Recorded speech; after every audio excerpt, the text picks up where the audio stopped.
I work for Braun here in Dresden, and I'm the head of factory systems.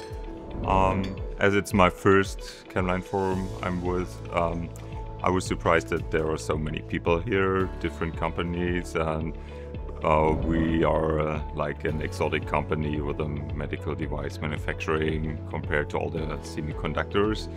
But I heard some interesting presentations, and especially this morning we had some insights in Synapse which we are using and what's going on, and honestly I like the way of camLine communicating with the customers.